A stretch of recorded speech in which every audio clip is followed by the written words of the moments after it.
Oke, halo semua dan bertemu lagi bersama Gorionis di MotoGP 24 Gameplay. Dan kita hari ini guys akan membuka sebuah petualangan baru di MotoGP 24 Karir bersama Asep Surasep atau julukannya The Black Mamba.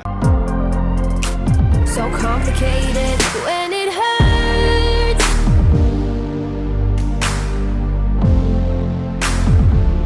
Dan inilah dia detail apparel yang akan Asep gunakan di MotoGP Karir musim pertama ini dari atas sampai bawah. Helmnya pakai Nolan, kemudian wearpacknya Ixan, glove-nya Ixan. Tapi sayang sepatu tidak ada Ixan, jadi kita pakai Alpine Star saja. Kemudian nomor star pastinya kita menggunakan nomor ciri khas dari si Asep, yaitu nomor 2. Harusnya 02, cuman ada bug di number editor. Kemudian helm kita menggunakan Nolan, dan inilah dia detail helm yang akan kita pakai di musim ini, di musim pertama di MotoGP 24 Karir Nolan. Dan ini untuk masalah motifnya, gue terinspirasi dari motif helmnya Andrea Iannone. Dan nanti misalkan sudah ada fix dari bug number editor, gue bakal rubah lagi nomornya si Asep menjadi 02, bukan lagi 2. Karena guys, kalau gue paksakan pakai nomor 02 itu bakal kecil banget size font dari number startnya si Asep. Makanya gue pakai nomor 2 saja supaya kelihatan lebih besar seperti ukuran normalnya. Jadi sorry banget, kita masih belum bisa menggunakan nomor 02 seperti biasanya. Oke, detailnya sudah kita jelaskan semuanya. Sekarang langsung saja kita next. Kemudian di sini ada sedikit penjelasan di mana di MotoGP Karir musim ini di awal dari karir Moto3 ini kita nggak bisa langsung memulai musim yang dari awal seri seperti dari Losail Qatar, melainkan kita bakal memulai musim karir Moto3 dari musim debut. Kita bakal balapan di 2 race terakhir seperti di game MotoGP 23 versi debut. Tapi itu nggak hanya serta-merta kita balapan saja, melainkan di 2 balapan terakhir itu kita bakal dilihat bagaimanakah performa dari player kita, dari si Asep Surasep. Apakah layak buat promosi ke tim yang lebih bagus lagi, atau mungkin jika hasilnya lebih dari yang diekspektasikan, mungkin saja kita bakal bisa langsung naik di kelas Moto7. Itu pasti yang akan kita mencoba peroleh di 2 balapan terakhir untuk musim debut ini bersama Asep Surasep. Dan kurang lebih sistem dari karirnya itu sama kayak yang ada di MotoGP 23, cuman di lebih kembangin lagi, dan juga ada penambahan yang namanya pasar pembalap atau riders market, atau istilahnya kayak bursa transfer MotoGP riders. Dan inilah dia cutscene menjelang. Oke, Stefano Nepa akan menjadi rival dari Asep Surasep di musim debutnya di 2 balapan terakhir. Oke, Thailand dan juga Malaysia. Di sini guys, kita dikasih target atau misi untuk mengalahkan Stefano Nepa di 2 balapan terakhir dalam klasemen. Dan di sini katanya sih persaingan dari Asep dan juga Nepa itu kayak cukup mempengaruhi pasar pembalap atau riders market. Jadi bisa dibilang di antara kita berdua ini akan ada yang mungkin bisa promosi ke kelas yang lebih tinggi, yaitu kelas Moto2. Nah, sekarang tibalah kita di home menu karir dari MotoGP 24 yang memang dari stand posisi pembalap itu agak sedikit dirubah. Apalagi juga untuk UI-nya itu memang dipindah-pindahin beberapa penempatannya, nggak seperti di MotoGP 23 pastinya. Nah, sekarang guys, gue bakal nerapin apa yang teman-teman minta semuanya di komentar video review GP24 yang katanya pada banyak yang minta untuk menggunakan steward atau sistem hukuman itu versi yang paling strict atau yang paling ketat. Dan di sini pun kita juga bakal menggunakan level AI itu yang adaptif. Jadi AI bakal ngebaca seberapa kuatkah kekuatan kita ketika balapan sedang berlangsung. Nggak cuma dari balapan saja, namun dari sesi free practice, qualifying, dan juga pada sesi race sedang berlangsung. Jumlah lapnya kita bakal sesuaikan dengan yang seperti biasa kita mainkan, yaitu 25% dari total keseluruhan lap yang ada di tiap-tiap sirkuit cuy. Oke, ini udah. Kemudian kita bakal masuk di MotoGP Steward. Jangan lupa kita pakein yang paling ketat banget supaya makin puas mainnya, makin berasa peraturan yang harus kita jalani di MotoGP 24 atau di MotoGP race yang aslinya. Oke, semua sudah beres persiapannya. Sekarang kita bakal ngecek nih guys di klasemen dulu. Suraset sekarang di posisi ke-8 dan dia harus mengalahkan Stefano Nepa di 2 balapan terakhir sebelum musim berakhir, itu di posisi ke-7. Dan kita hari ini memiliki jarak yang relatif cukup singkat atau dekat dengan si Nepa, yaitu hanya dengan jarak 3 poin saja, 50, 51, 52. Jadi kita perlu 4 poin lah minimal untuk bisa ngalahin si Stefano Nepa di akhir musim debut kita di kelas Moto3. Bahkan Honda Tim Asia pun itu berada di urutan ketiga dalam kategori klasemen tim. Jadi kita juga memiliki peluang untuk bisa meraih tempat kedua dari si FM Moto Aspar Team. Cuman gue rasa itu bakal lebih sedikit sulit ya guys ya. Nah guys, di weekend struktur kita akan memulai race-nya itu dari sesi free practice kedua, supaya nanti misalkan kita bagus itu lebih bisa langsung tembus ke Q2 ya kalau bisa. Tapi kalau nggak bisa ya bakal ngulang dari sesi Q1 dan nanti bakal lanjut di sesi main race-nya. Things from the Thai circuit of Chang. Just a few more moments and we will have images from the track for the third practice session. Here we go guys, tibalah kita di sesi practice kedua, yang mana ini merupakan sesi untuk melihat apakah kita nanti di akhir dari sesi practice ini dengan lap time yang kita cetak, apakah kita bisa langsung lolos ke sesi Q2 atau harus dari Q1 terlebih dahulu. Nah seperti biasa kita bakal ngelakuin settingan dulu. Yang pertama ban, gue bakal pakai ban soft agar gripnya lebih dapat. Cuma yang belakang kayaknya lebih apa ya, kayak gue tuh prefer ke medium dulu untuk sementara waktu. Jadi ban udah, kemudian ECU nih. ECU gue masih agak bingung ECU di kelas Moto3 ini. Mungkin gue bakal minta aja settingan saran dari gamenya langsung atau dari mekaniknya langsung. Oke, kita tekan ya.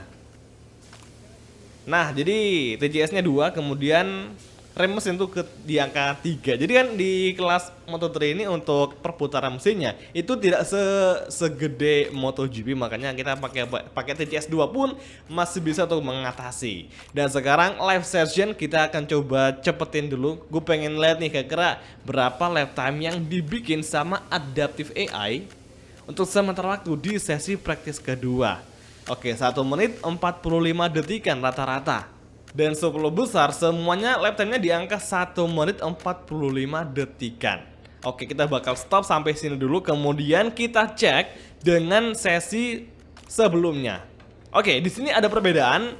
Di sesi sebelumnya praktis 1 itu entah kenapa lap time-nya AI itu lebih kenceng di angka 1 menit 41 detikan. Sedangkan di praktis kedua itu 1 menit 45 detikan. Apakah Adaptive AI itu hanya berlaku di sesi yang kita ikuti saja, sedangkan praktis 1 yang nggak kita ikutin itu lap time AI kenceng banget cuy.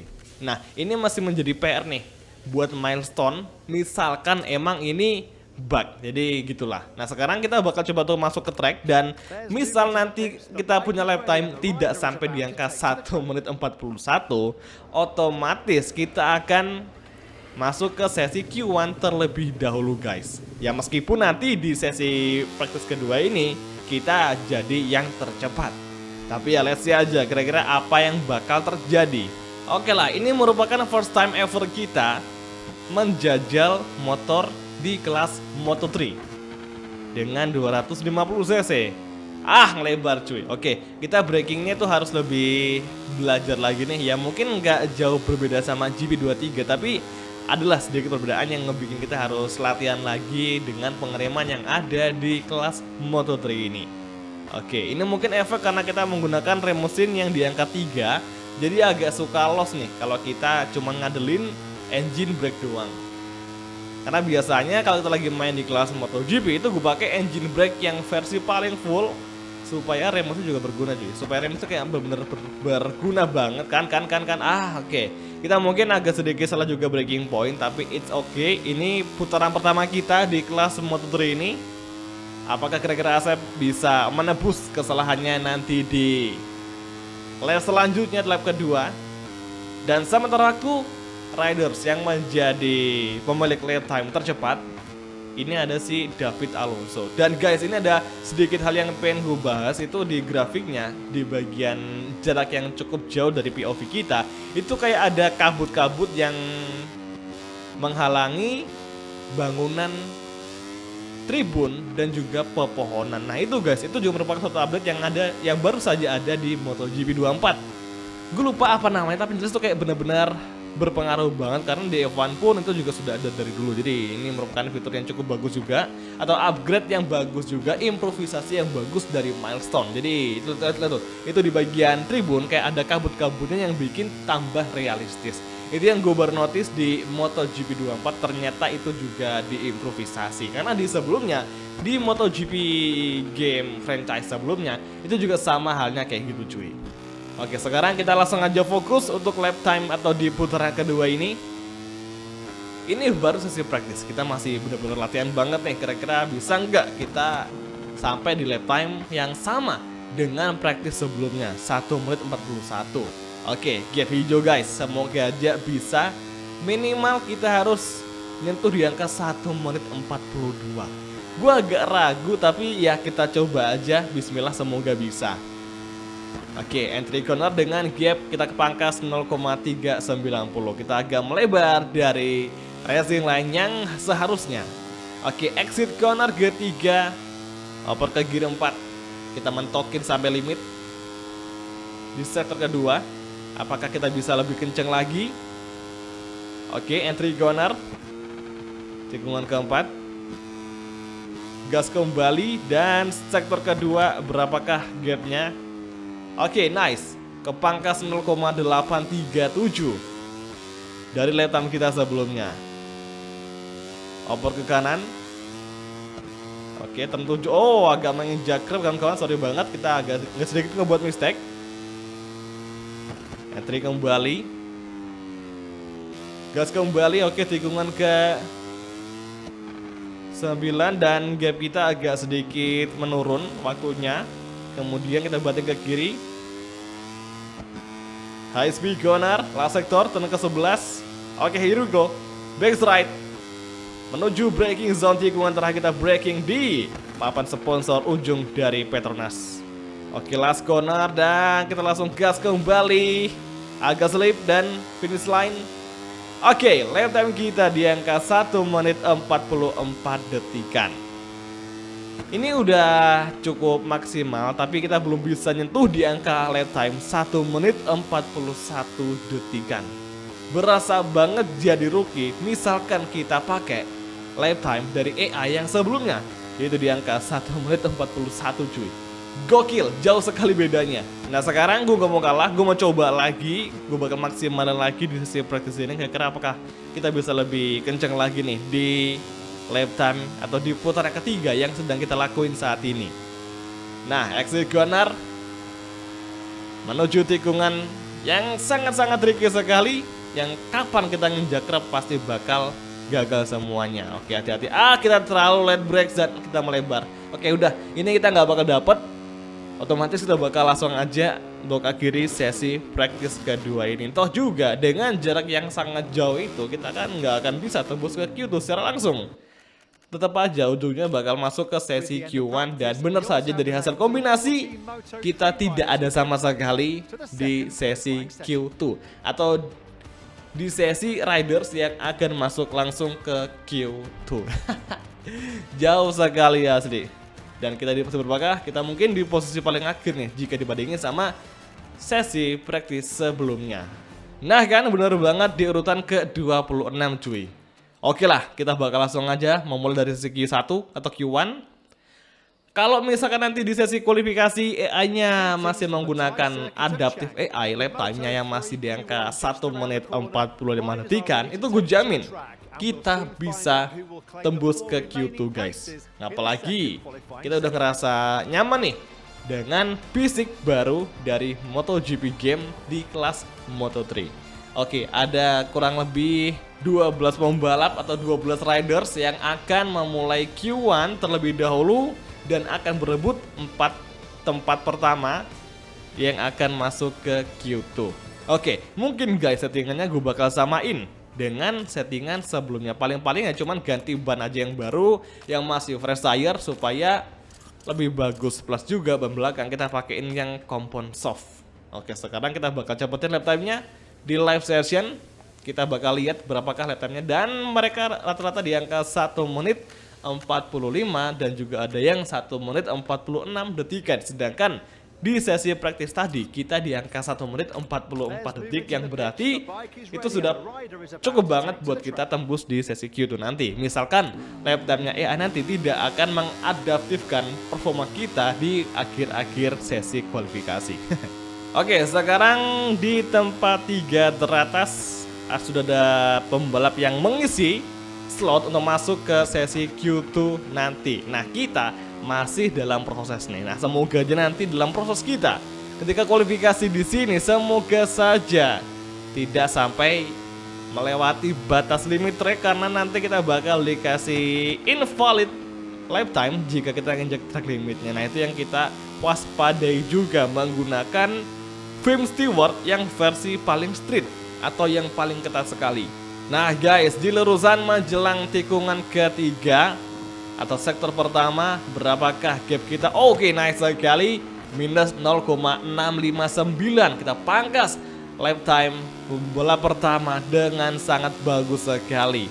Ini BTW yang lagi ada di depan kita itu si Filippo Fairoli yang merupakan pembalap tercepat di sesi Q1 saat ini. Nah, kita akan mencoba towing kepada Fairoli. Oke, entry corner, menginjak rem dan sekarang fokus kembali. Ya ampun guys, invalid lap time kita di cancel cuy, gara-gara nginjak sedikit saja area track limit tadi. Aduh, oke lah, nggak masalah, tabang lagi. Oke guys, sekarang kita kembali ke track lagi, ngelakuin sesi kualifikasi ke-1. Dan sorry banget tadi kita matiin gamenya karena gua ada kendala yang mengharuskan gua untuk pergi dulu sebentar. Dan sekarang kita kembali ke track lagi dengan posisi pertama diisi oleh satu riders lain, bukan lagi si Filippo Fairoli. Tapi tenang aja, kita akan tetap gaskan ya, semoga aja di putaran kita yang terakhir ini bisa menyentuh di lap time yang seharusnya, dan juga jangan sampai menginjak bagian limit karena itu pasti bakal ngebikin lap time kita di cancel. Nah, itu bahayanya menggunakan Film Steward yang sangat realistis sekali. Oke guys, turn 2 menuju turn ketiga. Kita hard braking di sini. Oke, 0,576 gap. Kita berhasil lebih cepat daripada pembalap pertama. Oke, exit corner menuju tikungan keempat. Masih lurusan lagi. Ini jenis tracknya stop and go, jadi benar-benar kayak gaspol, rempol. Benar-benar harus ngebikin motor sampai limit cuy. Oke, tikungan keempat, entry corner, hati-hati. Inilah kita tadi yang melewati area limit yang kena invalid lap, dan lap time kita di cancel. Asep Surasep semakin mempercepat lajunya. Potensi bintang dari Asia Tenggara yang sekarang sedang beradu nasib melawan Stefano Nepa untuk bisa masuk di kandidat bursa transfer yang dia idam-idamkan. Apakah nanti di akhir musim Asep Surasep akan mendapatkan tawaran kontrak dengan tim terbaik di kelas Moto3, atau mungkin justru ada satu tim dari kelas yang lebih tinggi di Moto2 yang akan merekrut Asep Surasep. Last sector menuju braking zone tikungan terakhir. Kita braking di sini. Oke, nice sekali.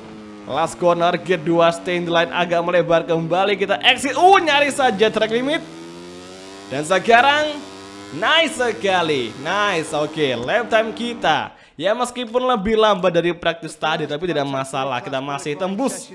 Dan 4 riders yang akan tembus ke Q2 ada Asep Surasep, Jacob Rolston, Yusi Yamanaka, dan juga Nicola Fabio Carraro. Indonesia, Australia, Jepang, dan juga Italis riders akan masuk ke sesi Q2. Oke, langsung saja menuju ke sesi Q2 di Thailand GP. We're back again from the circuit to start the second Moto3 class qualifying session. Here we go guys, sesi Q2 akan kita langsungkan, dan kita bersama 3 riders lain dari kelas Moto3 Q1 tadi akan masuk ke Q2 bergabung dengan Daniel Holgado, David Alonso, dan juga Stefano Nepa. Nah, kita hari ini bakal lebih berjuang lagi karena biasanya di sesi Q2 itu tingkat kesulitan AI-nya akan lebih sulit karena mereka semuanya sudah bisa mengadaptasikan seberapa cepatkah performa dari Asep Surasep. Kalau adaptifnya benar-benar bermain, mungkin saja mereka bakal mencetak lifetime yang sama persis waktunya kayak kita tadi di sesi Q1 di angka 1 menit 45,7 sekian detik guys. Nah sekarang gue bakal coba masuk ke sesi live session ya. Kita bakal coba skip waktunya dan bakal melihat berapakah lifetime yang mereka bikin cuy. Oke, Daniel Holgado. Oke, Sabi Zurubuza. Lifetime mereka itu persis sama kayak kita tadi di sesi Q1 cuy. 1 menit 45,720 detikan. Ini bener-bener mirip banget. Jadi yang jelas ini adaptifnya bener-bener bermain banget nih. Selepas kita pindah dari sesi Q1 ke Q2. Dan sekarang kita bakal langsung saja turun ke lintasan untuk ngelakuin flying lap atau time attack di sesi Q2 untuk bisa melihat berapakah lap time yang akan kita dapatkan di Thailand Grand Prix kualifikasi akhir. Oke, sementara waktu lifetime tercepat masih di angka 1 menit 45,724 detikan. Apakah di sini adaptive AI akan lebih mempercepat lifetime-nya setelah kita melewati finish line nanti? Andai pun bisa, mungkin waktunya nggak akan sempat karena ini tinggal 1 menit 50-an detik lagi. Bener-bener fresh banget buat dibikin lifetime selanjutnya yang lebih kenceng, yang bisa nyaingin kita. Yang jelas kalau kita main di level yang paling tinggi, kemungkinan besar tingkat kesulitan AI-nya atau lifetime yang mereka buat itu bisa saja di waktu 1 menit 41 sekian detik. Sektor 1 naik sekali, turn ketiga kita pangkas lifetime pole position. Kita pangkas 0,7 detikan cuy. Oke, tinggal 3 sektor lagi yang akan kita lewati. Oke, entry turn keempat, hati-hati jangan sampai kita ngebikin mistake lagi karena di sini kita rawan invalid. Dan satu kali tadi kita di cancel ya lap time-nya. Oke, nice sekali. Minus 1,388 detik. Semakin cepat lap time dari seorang Asep Surasep. Tikungan ke-7, exit corner, sektor ketiga. Dan di sini guys kita menggunakan ban yang versi lawas ya, yang kita pakai di sesi Q1 kemarin karena masih bagus loh. Jadi kita nggak boleh boros-boros ban. Nah sekarang sektor 3 minus 1,560, lebih kencang lagi dari pole position. Dan last sektor, saatnya pembuktian bagi Asep Surasep yang akan segera merebut pole position di Thailand Grand Prix. Oke, entry corner, masuk perlahan dan langsung gas kembali. Gear 2, gear 3 dan finish line. Nah, oh my goodness mate, di cancel. Kita di cancel gara-gara track limit tadi di saat finish line. Oh tidak, ternyata kita masih di posisi pertama. Berarti guys tadi kita dikasih cancel lap itu waktu sudah melewati finish line.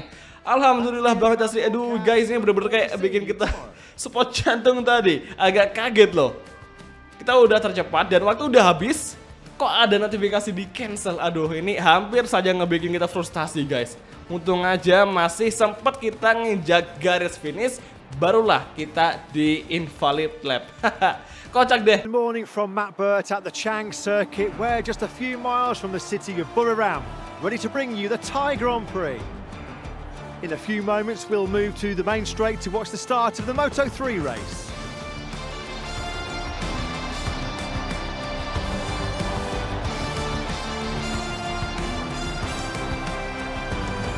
These shots are taking us to the starting grid where everyone is ready for the start of the race.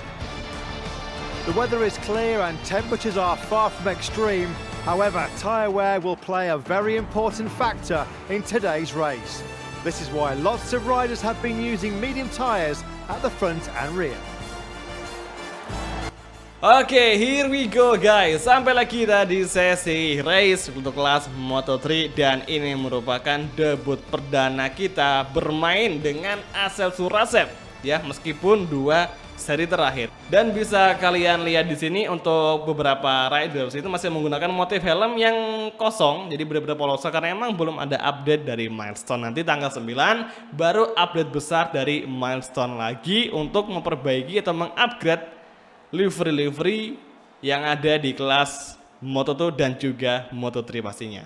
Nah, sekarang kita sudah tiba di starting grid untuk menjelang balapan di GP Thailand sebagai 2 seri terakhir yang mana kita harus mengalahkan Stefano Nepa di akhir dari klasemen musim ini. Nah, kita start dari pole position. Kita bakal mencoba mempersiapkan persiapan race-nya sebaik mungkin yang kita bisa. Yang pertama pasti ban harus benar-benar fresh. Medium, suhunya lumayan tinggi, semoga aja bisa maksimal. Dan sekarang kita langsung aja masuk ke sesi race di MotoGP Thailand cuy. Oke, let's go. Untuk hari ini, video karir pertama kita di MotoGP 24. Awal mula, Asep Surasep, The Black Mamba, kembali menjadi seorang rookie di kelas Moto3 Universe Line. Dan sekarang, Thailand Grand Prix, Buriram Circuit. It's on the way dan full gas saja menuju turn 1. Stefano Nepa masih di belakang kita, luar biasa. Surasep mampu menjadi race leader di turn pertama, bagus sekali. Dan sekarang gue rasa untuk adaptive AI itu tidak akan bekerja di awal-awal lap.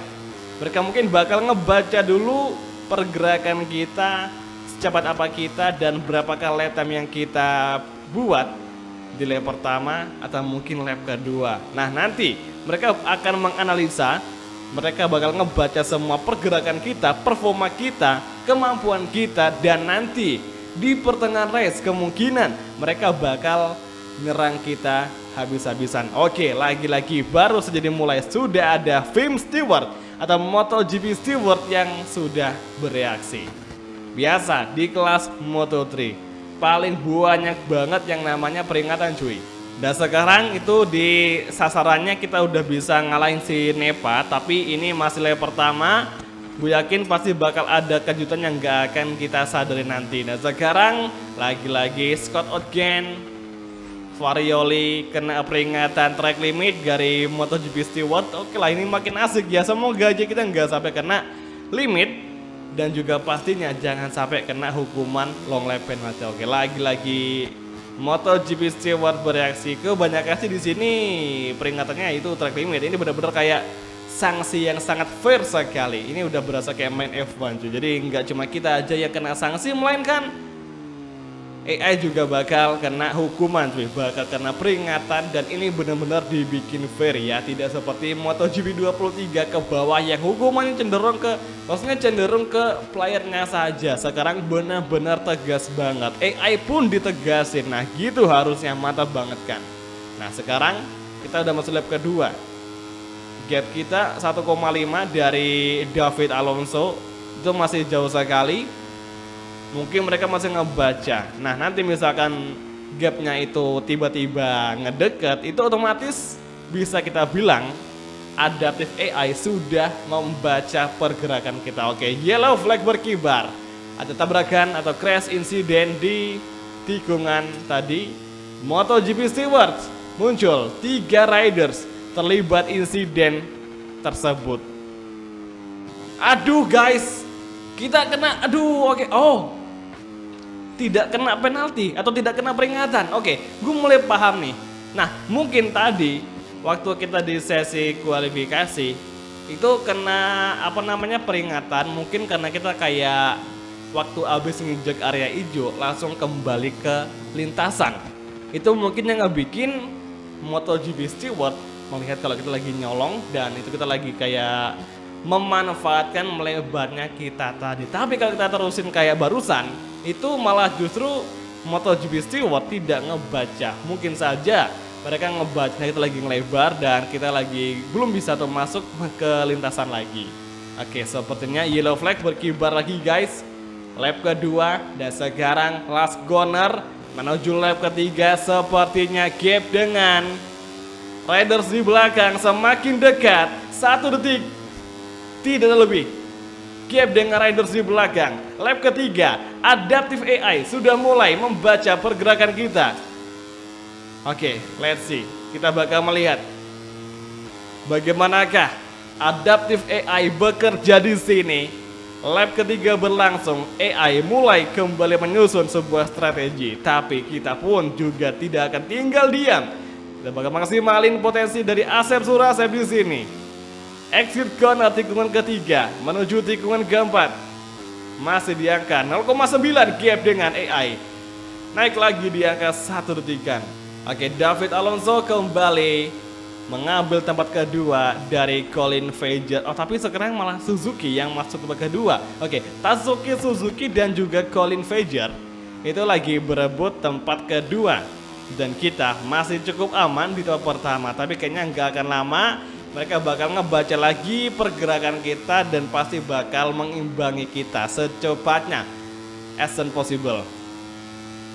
Nah, sekarang gapnya makin deket. Oke, hati-hati. Yang jelas mereka sudah mulai ngebaca performa kita dan juga kecepatan kita. Hati-hati saja. Mungkin memang benar di lap-lap awal ini kita tidak ada battle, tidak ada kayak persaingan. Tapi tunggu saja, gue yakin mereka bakal nyusul nih di beberapa waktu ke depan. Dan sekarang mereka semakin rapat dengan kita. Oh my goodness man. Tatsuki Suzuki, Colin Vejer, overtaking dari Colin Vejer dan juga David Alonso. Tatsuki Suzuki pun juga menyusul. Sekarang kita bakal melawan mereka dari inside. Lagi kita overtaking Colin Vejer di turn 1. Nice sekali, kembali full gas dan side by side masih terjadi. Surasep kembali memfight back Colin Vejer. Oh my goodness man, ini benar-benar mereka ngebaca performa kita. Ini baru AI yang cerdas. Mantap sekali. Oke, santai, tikungan ketiga. Ngelebar, pasti mereka masuk di exit. Kan benar saja. Oke, Colin Vejer kembali datang. David Alonso juga masih memburu. Persaingan semakin ketat di 3 lap terakhir. Lap keempat, 5-6. Oke, entry turn keempat. Perlahan masuk, exit kembali, hati-hati, jangan sampai track limit. Dan ini menjadi balapan kita yang mungkin bakal bersih banget karena sekarang ini kita nggak ada yang namanya peringatan dan ini benar-benar suatu hal yang sangat langka sekali cuy. Oke, sektor number 3 masih Colin Vejer di belakang kita, tidak menjauh tapi justru perlahan mereka mulai mendekat. Dan sekarang Colin Vejer tengah bersiap-siap mencari celah kosong dari Surasep. The Black Mamba mampukah bertahan? Oke, overtake dari Colin Vejer dari inside line tikungan ke-10. Kemudian Yesi Gunnar tikungan ke-11. Backstride last sector. Last corner kita late break, kita overtaking Colin Vejer. Asep masuk namun malah melebar. Mistake dari Surasep, terlalu agresif sebagai seorang rookie, tipikal rookie di Moto3. Lap kelima kawan-kawan, kita susul kembali Colin Vejer dari inside line. Kita masuk perlahan dan oh my goodness man, Surasep crash, terlibat kontak dengan Colin Vejer. Dan Colin Vejer hanya dikasih peringatan, diberi peringatan saja dengan track limit, bukan karena menjatuhkan kita. Oke, kalau dari POV tadi yang gue rasa itu kita udah masuk di inside line, di racing line. Itu harusnya Colin Vejer ngeberikan ruang kepada si Asep. Tapi tadi yang terjadi, si Colin Vejer tetap memaksa cuy. Tetap memaksa di jalur yang akan kita lewati. Alhasil Colin Vejer nyenggol kita dan si Asep terpaksa crash. Oke, ini baru race pertama yang kita lakuin udah ada hal yang kayak gini. Ya untung sih Colin Vejer tidak di posisi pertama saat ini karena ada Tatsuki dan juga David Alonso di tempat 1 dan juga kedua. Tapi menurut kalian gimana? Apakah insiden tadi itu memang murni insiden balap? Atau mungkin kesalahan kita? Atau mungkin memang kesalahannya si Colin Vejer? Mungkin kalian bisa beri pendapat. Gue masih bingung sama insiden tadi, dan ini bener-bener kayak wah, speechless banget. Gue nggak tahu apa yang mau gue omongin soal itu. Tapi yang jelas pokoknya tadi tuh kayak dia yang salah, si Colin Vejer cuy. Nah masih bagus nih, kita nggak dikasih peringatan juga dengan insiden tadi, tapi kita benar-benar dirugikan banget. Kalau memang tadi si Colin Vejer yang salah, harusnya Stewart ngehukum si Colin Vejer untuk ngelakuin double long lap penalty. Harusnya seperti itu, tapi ya ini apa, tidak ada hukuman bagi si Colin Vejer. Kita hanya mengeluh saja tanpa ada wadah yang mau menerima. Oke lah, let's go guys. Yang penting kita, kita sih bener sih masuk zona poin. Cuman masalahnya kita di race Thailand ini nggak bisa untuk menggeser Nepa di atas kita. Kalau mungkin tadi kita di posisi pertama atau mungkin zona podium, mungkin saja kita udah menggeser tempat si Nepa yang lagi sekarang ada di depan kita, di atas kita di klasemen. Sekarang malah menjauh cuy, boro-boro kita ngalahin Nepa. Kita ngejar aja nggak tahu dia di urutan keberapa. Oke lah, nggak apa-apa, setengah lap lagi race GP Thailand akan segera usai. Nggak tahu kenapa di Thailand ini dari sesi kualifikasi tadi tuh kita kayak banyak banget kejutan. Di Q tuh kita hampir aja kayak apa ya, kena prank cuy, gara-gara invalid lap ketika di finish line. Tahu-tahu kita masih bisa keterima loh lap time-nya. Terus di race-nya kita ada collision kontak dengan Colin Vejer yang ngebuat kita langsung crash dan kita sekarang mental di urutan ke-13. Oke, sekarang exit corner, last sector, dan Tatsuki Suzuki meraih kemenangan. Oh, David Alonso berhasil. Oh, Tatsuki Suzuki kembali mengovertaking David Alonso di last corner tadi. Terlihat di bagian leaderboard tuh kelihatan mereka lagi battle banget itu. Sekarang akhirnya Surasep finish dan hanya bisa menempati urutan ke-13 saja. Lumayan masih bisa ngumpulin 3 poin cuy. Oke, Tatsuki Suzuki meraih kemenangan, Alonso di urutan kedua, dan Colin Vejer di posisi ketiga. Ivan Ordola, Sabi Zurutuva, Jose Antonio Rueda di 6 besar, dan kita di 13. Nepa di urutan ke-10 luar biasa, dia masih bisa fight untuk top 10. Yang jelas saat ini kita masih belum bisa ngalahin atau mencapai dari misi kita, sasaran kita, yaitu ngalahin Nepa di klasemen akhir. Masih ada satu kesempatan tersisa, yaitu di round Malaysia di sirkuit Sepang. Nah, berhubung Sepang deket sama kandang kita, yaitu Indonesia, mungkin saja hal itu menambah sedikit performa si Asep untuk bisa mengalahkan Stefano Nepa atau mungkin meraih kemenangan di GP Malaysia. Dan di klasemen Riders kita memiliki G poin 6 dari Nepa, minimal 7 poin kita harus dapetin untuk bisa ngalahin si Nepa nanti di seri Malaysia. Maksudnya kayak jarak 7 poin dengan si Nepa agar kita bisa mencapai sasaran kita. Karena biasanya kalau kita udah bisa mencapai sasaran atau misi kita selesai, itu biasanya kita ada sedikit hal bagus yang akan kita terima. Misalkan ditawarin kontrak sama tim yang lebih bagus pastinya. Nah itu yang lagi kita cari-cari. Ya Honda sih, ini Honda IDMSU bagus, cuma kita pengennya lebih bagus lagi performanya. Minimal pakai mesin KTM cuy misalnya. Nah si Alonso dia masih menjadi race leader, klasemen leader ya, dengan gap 17 poin ke si Daniel Holgado, yang berarti dia kayak udah berpeluang besar banget untuk meraih titel juara dunia di musim ini. Di klasemen tim kita turun akhirnya di tempat ke-5. Harusnya kita bisa fight di 2 besar, malah turun. Tapi ini gapnya benar-benar tipis banget dan masih ada peluang buat kita masuk di 3 besar di klasemen tim. Yang penting kita masih bisa menang dan meraih hasil maksimal di Race GP Malaysia. Jadi oke semua, terima kasih sudah nonton dan sampai ketemu lagi di video MotoGP Career untuk episode selanjutnya. Thank you, bye, dan ciao guys. Sampai jumpa.